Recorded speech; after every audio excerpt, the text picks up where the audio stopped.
Hello and welcome to Run Testers. My name is Nick and this is our full review of the Adidas Adizero Adios 8.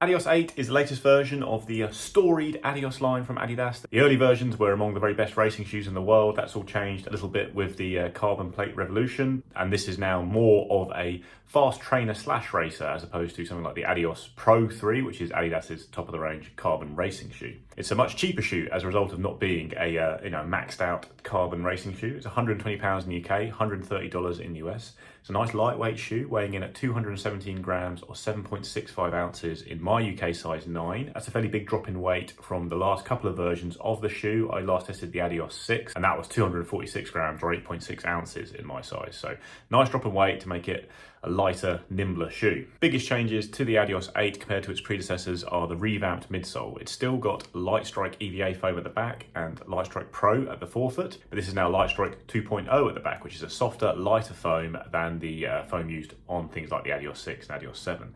You've also got more Lightstrike Pro in the forefoot. It's a big deep wedge of it now that covers the whole forefoot of the shoe to give you more of that springy, bouncy feeling you get from this, which is Adidas's best foam. It's the stuff used on things like the Takumi Sen and the Adios Pro. Now, you don't have a carbon plate or any kind of carbon rods in the Adios, but you do have this shank. Plastic shank runs from midfoot to the forefoot. It's now a 3-pronged shank on the shoe, and it is designed to deliver some propulsive benefits in the same way that you get from things like plates and rods. One other change that Adidas has made to the shoe in general is to make it a fair bit wider than previous versions and to increase the stability. And it's not really got the same kind of cutouts you get on Adidas's racing shoes, which combined with the fact it's a lower stack shoe will help with stability. I've not mentioned the stack, have I? It's a 28mm at the heel, 20mm at the forefoot for an 8mm drop. Normally say that up top.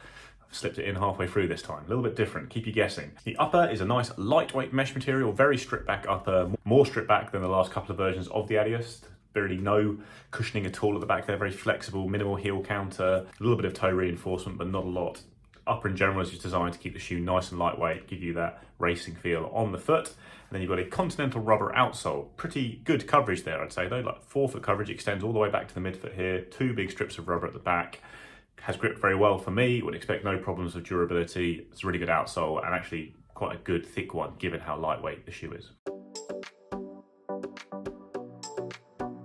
So the fit of the Adios 8 has been good for me in my normal running shoe size. I'm a UK 9 and this is a UK 9. Now, normally I'm a US 10 and an EU 44, the way the brands convert UK 9, but this is actually a US 9.5 and an EU 43.5. So it's a little bit shorter than some of my other shoes, but that suits me well. I'm someone who's a little bit small for my UK size.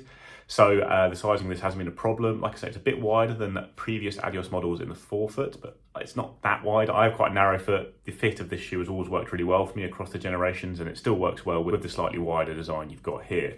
Fit of the heel doesn't work quite so well for me now. Adidas's heel design in general has been a bit of a problem for me. You've got these 2 strips of padding basically on the inside of the shoe and then a gap at the back. And with the Prime X, I had horrendous rubbing even when I heel locked the shoe. Haven't really had it so bad with the Adios Pro 3, but I did get a little bit of rubbing with the Adios 8. I've heel locked it and it's okay, it's fine. I'm not that worried about using it, but maybe if I was taking it out for quite long runs, which I don't think the shoe is actually brilliantly suited for, but if I was going out for longer than 20k runs in the shoe, I'd start to worry about rubbing again a little bit with it. Don't really like this design that Adidas has on a few of its shoes now. I wish they'd change it, but heel locking has mostly made the problem go away. So yeah, overall fit is pretty much fine for me in my normal running shoe size. Little things to look out for around the heel, and I'd say go with your normal Adidas running shoe size and be a bit wary of the way it converts from UK to EU and US sizing. So I had a very strong first impression of the Adios 8 if you watched our first run video, and since then I've used it for a couple more sessions. So in total now I think I've done a tempo 5 miler, a hard track workout doing 800s and 300s, that was harder than I expected, a nice hill session doing 3-minute hill reps, and also a couple of easy runs just to see how it would handle easy running in terms of its versatility. I still really do like this shoe a lot. I think it's a really nice option on the market as an alternative to what's becoming very much the default model for speed shoes, which is high stacks, rockers, plates, all that kind of thing. This is a much more traditional shoe in the way it feels underfoot, but it's still a really fast one. It's an enjoyable one to run in. It's a little bit more cushioned than racing flats of old, while still not being very cushioned at all. And it just delivers in lots of different ways. Like on that first run I did, I was running a steady tempo 5 miler, and it felt really good in the shoe, slightly derailed by a headwind second half. I did think you are getting a nice amount of bounce, particularly from the Lightstrike Pro under the forefoot. And in general, the experience of running the shoe was much softer and smoother than the previous versions, which had the harder Lightstrike Pro at the heel, which did give a nice snap through, but just didn't feel that great underfoot. And this new version, the way they've updated the foams, does make it feel more comfortable, but also faster and smoother. And it is a lot lighter as well, which just helps turn your feet over when you are trying to run fast. Especially, I'm high cadence runner, quite a shuffly runner, and I always really appreciate a light shoe for that. I definitely felt that was the case when I went out and did a hill session as well. I was doing long 3-minute reps uphill, not the steepest hill in the world, just kind of long reps. And again, light shoes, brilliant for hill sessions. Turn the feet over, a little bit more forefoot because you're on the hill, and that deeper wedge of Lightstrike Pro really comes into play there. It doesn't feel like it's giving you booming bounce or a very smooth rockered ride with the kind of punch you get off your toes from a really rockered shoe like the Endorphin Speed or something like that. You do get a nice snappy transition forward and a nice amount of bounce from the Lightstrike Pro and the torsion system underfoot. Really good for turning the feet over. Did enjoy it so much for easy runs also. This is not really a versatile shoe, I don't think, in the way that those other plated trainers kind of are, because they are so high in terms of the amount of cushioning they have there. They've got very smooth rides. They do feel really comfortable underfoot. So things like the Endorphin Speed and the Asics Magic Speed 2, very happy just to poodle around on easy runs. Did that a couple of times in the Adios, and it does feel noticeably lower, firmer, less protective of the legs. It's a shoe that I would personally definitely say for fast sessions, and I'm not sure if I'd be looking to go very long in it. That's the other thing you lose a little bit compared to the plated shoes out there, even the training ones, is just that maintaining good paces in those shoes. They've got rockers, full like super foam midsoles and plates. It just makes it easy just to keep ticking over, and you can almost ease off a little bit mentally and still run nice and quickly. It's very easy to get into cruise control with those shoes on those longer hard runs. Found it harder to do that in the Adios because you don't get so much underfoot that really promotes that kind of efficiency. It's a bit more on you really, which is a good thing in many ways. You've got to keep focused. And something I really noticed at the track running reps, so they weren't all out reps, although they kind of were on the, I did 5 800 meter reps, alternating 235 and 225 times for those 800s with just 200 meters jog recovery, and then some fairly slow 300s. But actually I had to stay quite engaged throughout to make sure I wasn't dropping off the pace, keep doing the work as it were.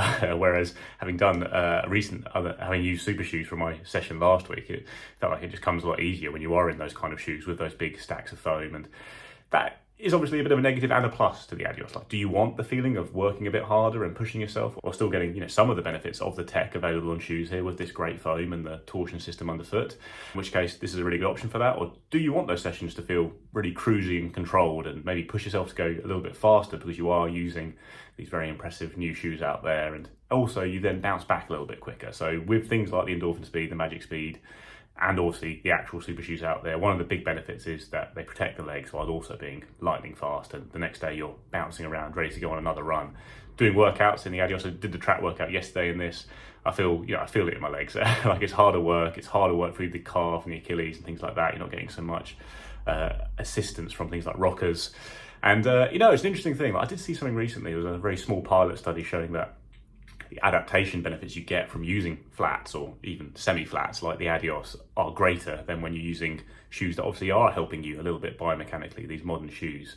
And that's interesting because maybe, you want the adaptations in training to be greater. You want to work hard, you want your legs to come back stronger. At the same time, if you are using those shoes, you can bounce back quicker and do more hard sessions. It's an interesting balance, but probably the way I'd come down is I like it when it feels a bit easier in training sometimes, and I'd probably nice to have a mix of both of those shoes to be able to go and do those extra sessions in those big cushy shoes. I've got like another 10k steady tempo-ish run to do today or tomorrow, and I will do that in a super shoe I'm testing, and it's nice to have that option where I feel like I am quite tired, but it's easy to step into those shoes because I'm going to get very well cushioned and protected on these hard runs.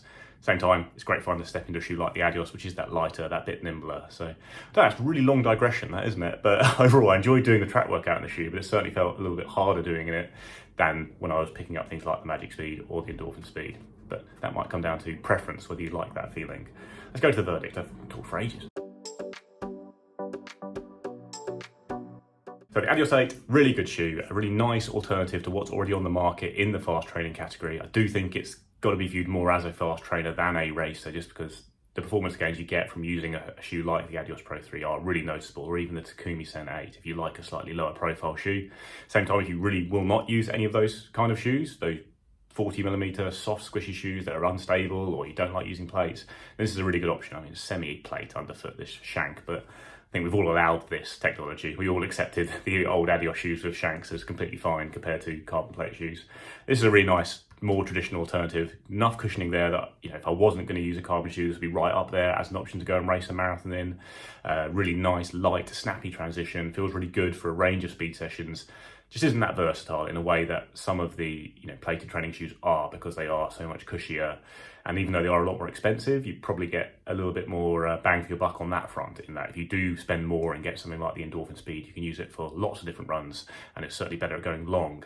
Whereas with the Adios, it's cheaper for sure, but I think you're probably going to end up needing another shoe in your rotation as a cushion shoe. Same time, when it comes to speed workouts, it does the job. It does it in a slightly different way. It's a firmer feeling, it's a more natural feeling, it's quite an exciting feeling, but it's also a bit harder on the legs, both during the session and then when bouncing back from it afterwards. So it really depends on what you really want from your speed day shoes. You want to feel a bit more of the ground and have that snappy feeling, or do you want the smooth, cushioned, rolling feeling you get from a plated shoe that do deliver those little efficiency benefits that have become a big part of running these days? So I have no real problem recommending this shoe, but you've got to know what you're getting going into it. You're not getting that necessarily that super shoe feeling. It's got some of the tech there and the foam there, but really you're getting a more traditional feeling, just souped up, and that's lovely. It's brilliant underfoot. It's great for hill reps in particular, and it's got a really good outsole as well, so it's a nice shoe to take for things like slightly mixed terrain races, that kind of thing. But you're not getting that propulsive, cushioned, efficient feeling that you do get from the best plated training shoes and racing shoes. Great update from Adidas. I think exactly what the shoe was needed to make it relevant on today's marketplace and provide a really compelling alternative to the high stack plated style shoe that is more common these days.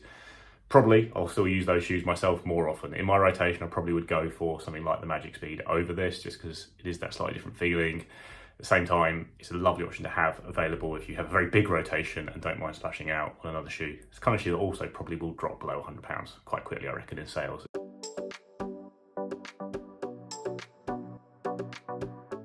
That's our review of the Adidas Adizero Adios 8. Let us know what you think in the comments below. Please do like, subscribe, ring the little bell so you get notified when we release a new video. Still haven't got hold of the Boston 12. I'm very excited to test that shoe. That's another good looking update from Adidas, but it's not landed yet. But we'll get first runs and full reviews of that shoe up as soon as we can.